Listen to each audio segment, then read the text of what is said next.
Je ne comprends pas du tout ton délire, quoi. On va essayer d'oublier tout ça et de boire un petit thé. Cette histoire date d'il y a maintenant 3 ans. J'avais envie d'habiter à Londres, j'étais saoulée de Paris, donc je me suis dit, ok, faisons les démarches. J'ai pris mes économies et j'ai décidé de bouger. Il fallait absolument que je trouve un travail. Et puisque je n'avais rien de concret sur le moment, je me suis dit, il va falloir que je trouve quelque chose pour me faire de l'argent assez rapidement. Donc j'ai commencé à répertorier sur Instagram tous les clubs de London et de DM chacun des clubs pour voir s'ils recherchaient pas des filles, pour faire du service. Donc j'arrive à Londres et je rencontre Georges qui travaille au Circus. C'est un club londonien assez extra. Ça ressemble littéralement à un cirque. Donc je rencontre Georges qui me dit écoute, il y a pas de problème. Nous on recherche tout le temps des filles. Donc si t'as envie de voir comment ça se passe, tu viens 2-3 fois, tu regardes l'ambiance. Moi je te mets une petite table tranquille avec tes copines. Si ça te plaît, tu peux venir travailler à partir de la semaine prochaine. Et si ça te plaît pas, dans ces cas-là, il y a aucun problème. Bon, je suis en train d'enjoy ma petite soirée, en train de boire mes cocktails, en train de faire la fête. Et Georges vient me voir et me dit écoute Océane, il y a un client là-bas, c'est un de nos clients importants. Il est à sa table avec ses amis. Est-ce que tu veux aller le voir pour discuter avec lui, le servir?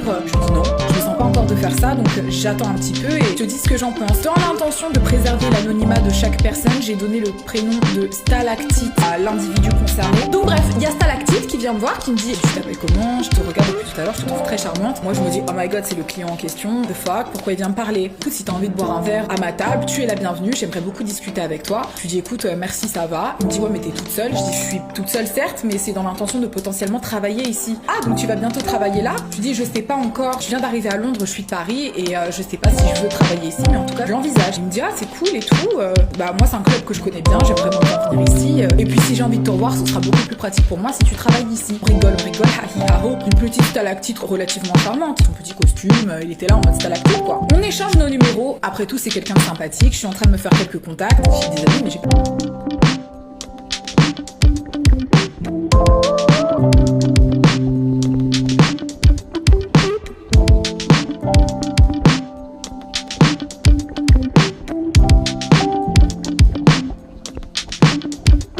Next thing you know, quand tu commences à parler à quelqu'un, t'es là, t'as des petits papillons au ventre, vous êtes là, vous échangez des messages, les gens passent, je suis là en mode oh my god, he's so cute. Puisqu'il était en déplacement hors de Londres, on parlait énormément au téléphone et le feeling passait vraiment très très bien. Il revient quelques 2 semaines après sur Londres et on part dîner ensemble, j'accepte parce que j'avais faim. De là, on a une petite conversation conventionnelle et basique. Qu'est-ce que tu fais dans la vie? Qu'est-ce que tu fais ici? Raconte-moi un petit peu, parle-moi de toi quoi. Écoute, moi j'ai envie de me lancer sur YouTube. Je viens de faire une petite émission en France qui s'appelle Beauty Match. J'attends sa sortie et en attendant, je fais des sous pour économiser. Et toi, qu'est-ce que tu fais? Il me dit écoute, moi je travaille pour des banques suisses. Faut que je te dise, je viens d'une famille qui est relativement aisée. Je lui dis ah bon, et qu'est-ce que tu fais? Tu es banquier? Et il me dit oui, entre autres, il faut savoir que je suis milliardaire. Il l'a pas vraiment dit comme ça, mais presque. Qu'est-ce que fait ta famille? Il m'a dit, bah, ma famille travaille au Nigeria et ils sont en charge de l'import et de l'export de XYZ. Ils s'occupent de tels médias et bref, sa famille au Nigeria fait énormément de choses. Et effectivement, je me rends compte en le googlant pendant qu'il me parle que, voilà, il vient d'une famille très très aisée et réputée au Nigeria. Écoute, c'est assez impressionnant. Je veux dire, j'ai pas du tout tes moyens, donc... Ouais, t'es intéressé par moi? Ouais, j'étais bizarre, machin. Ça compte pas du tout pour moi. Moi, je suis un bosseur, j'aime les gens qui bossent et c'est tout ce qui est important, quoi. Je t'apprécie beaucoup et j'ai envie qu'on garde contact. Mais vous en là? Qui, s'il pense que je suis une chouin, faut qu'on me le dise directement, quoi. Oui, vous entend, bah, j'ai envie de sexe, je sais pas. Là, oui, c'est délicat de parler de tout ça, d'autant que je suis actuellement en couple, donc mon mec doit regarder la vidéo en se disant, ah bon? Ah bon? Non, parce que j'ai entendu derrière, ah bon? J'ai entendu les gens dire ça, bah oui. Personne ne t'a jugé quand t'as fait les 2-3 trucs que t'as fait, que tu veux que personne ne sache, mais que tout le monde sait quand même, d'accord? Pardon. Moi, je te jugerai pas. Je suis désolée. C'est vrai que reparler de cette histoire a tendance à vouloir me faire vomir. Donc j'ai glissé un Xanax dans mon thé, histoire de bien dormir ce soir et d'oublier tout ça, un petit Xanax et au lit, quoi. Est-ce qu'on est ensemble, en couple à ce moment-là? La logique voudrait que oui, même si à ce moment-là, je me sentais vraiment beaucoup plus libre et j'étais pas là pour, entre guillemets, me faire chier avec un boyfriend.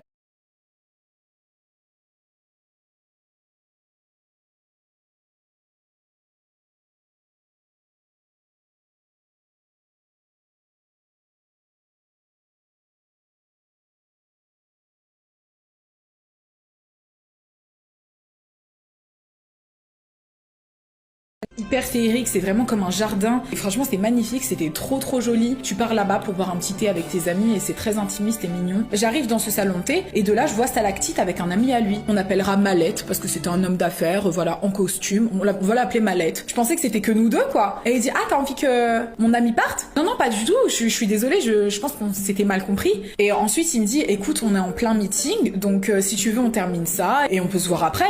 Bah, c'est toi qui m'as fait venir ici, donc pourquoi tu m'as fait venir alors que t'es en plein meeting? Non, mais y a aucun problème. Moi, c'est pas parce que je suis en plein meeting que mes associés ne peuvent pas avoir la joie de participer à une présence féminine également, quoi. Ok.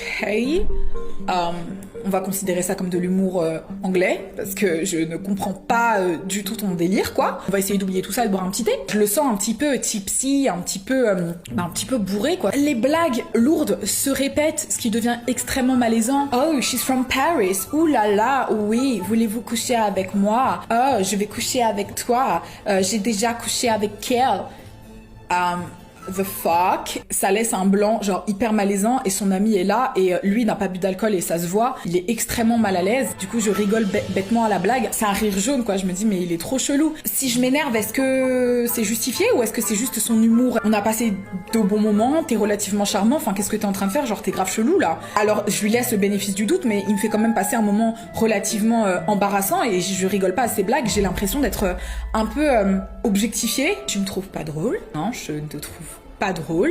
Et à ce moment-là, son ami décide de partir. Il dit bon, les amis, je pense que je vais vous laisser profiter d'un petit moment ensemble et have fun quoi. Donc on continue de parler et je lui dis franchement, j'ai pas du tout apprécié ce que tu viens de faire devant ton ami. Je trouve que c'est vraiment très irrespectueux. Ne fais plus ça parce que c'est pas drôle quoi. J'ai pas kiffé ce moment. Je préfère m'en aller. Il m'a saoulé de ouf. Donc salut quoi. Donc je suis rentrée chez moi. Je faisais mes petits bails. De là, il m'appelle et il me dit écoute, ce soir, j'organise une soirée en club avec mes amis. J'aimerais bien que tu viennes. Ça me ferait vraiment plaisir.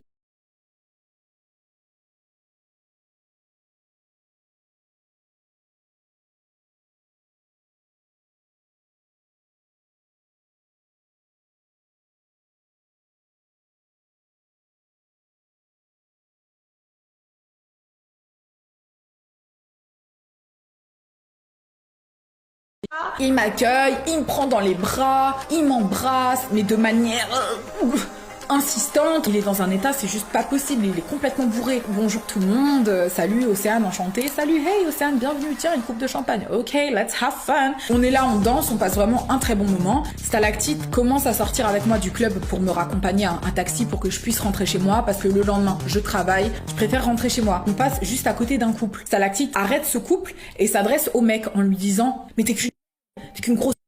Je suis un milliardaire, moi, je suis un milliardaire, toi t'es qu'une merde, sale pauvre. » What the fuck? Genre, what the fuck? Le mec qui est passé à côté de nous n'a strictement rien dit. Stalactite est dans un état plus que déplorable. Qui dit ça? T'es complètement malade? Dis c'est toi qui es malade. Franchement, t'es qu'une grosse... J'ai aucun respect pour ce genre de comportement. Tu sais quoi? Rentre tout seul et puis va te faire foutre.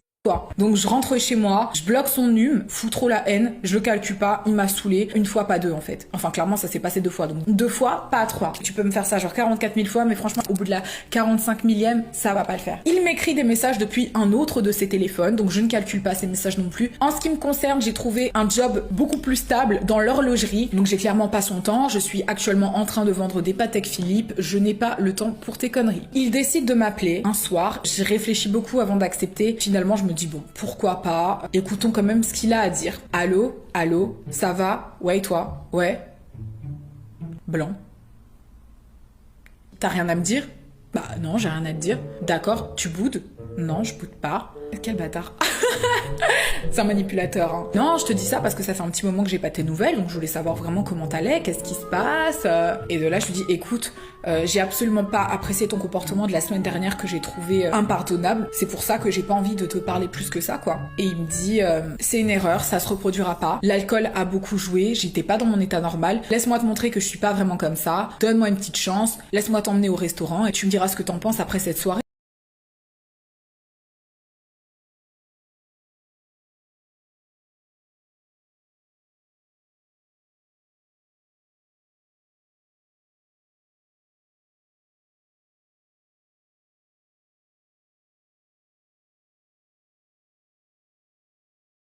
Quand tu ne bois pas et quand tu es sobre, c'est juste que tu es quelqu'un qui ne supporte pas l'alcool. Je passe pas mal de temps privilégié avec ma petite stalactite du moment. Un jour, je suis sur le chemin du travail quand je me rends compte que j'ai des nausées et je vomis par terre comme ça. Qu'est-ce qui est en train de se passer là? Clairement, c'est trop bizarre. Ça, ajouté au fait que j'ai un retard de règles, je commence à largement m'inquiéter. Et je comprends pas ce qui se putain passe avec mon corps, quoi. Stalactite, à ce moment-là, était en déplacement. Il était entre la Suisse et le Nigeria. Et il se trouve que, à ce moment-là, il était pas sur Londres. Mais je l'appelle quand même. Je lui dis, écoute, je me sens super malade et tout.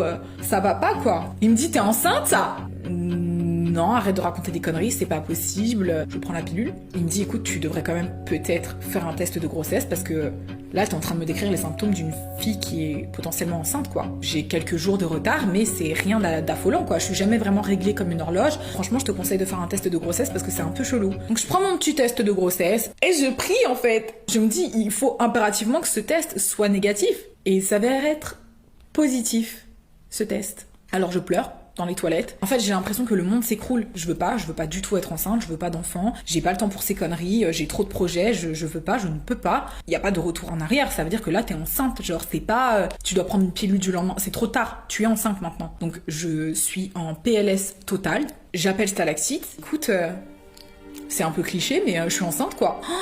Oh là là, t'es enceinte, mais qu'est-ce que tu veux faire? Je reviens dans 2 jours. Si tu veux que je t'accompagne, voilà, pour prendre les mesures que tu as envie de prendre, je serai là avec grand plaisir. Mais réfléchis bien à ce que tu veux faire. Je me dis, bon, c'est cool, il est présent. Est-ce que j'ai envie de compromettre mes projets et de devenir mère? Non, j'ai pas envie, en fait. Alors, ça veut dire que je vais devoir prendre une décision et avorter. J'ai attendu son retour, il est revenu 3 jours après, et de là, on a des discussions. Il me dit, écoute, moi, personnellement, après réflexion, j'aimerais que tu le gardes, ce bébé, parce que j'ai envie d'être papa, j'ai envie d'avoir un enfant. J'en ai parlé avec ma mère, elle veut te rencontrer. C'est un bel événement que d'avoir un enfant. Je te suivrai dans ta décision, mais sache que moi, personnellement, j'aimerais garder cet enfant. Merci de me laisser le choix, parce que de toute façon, c'est un choix qui m'appartient.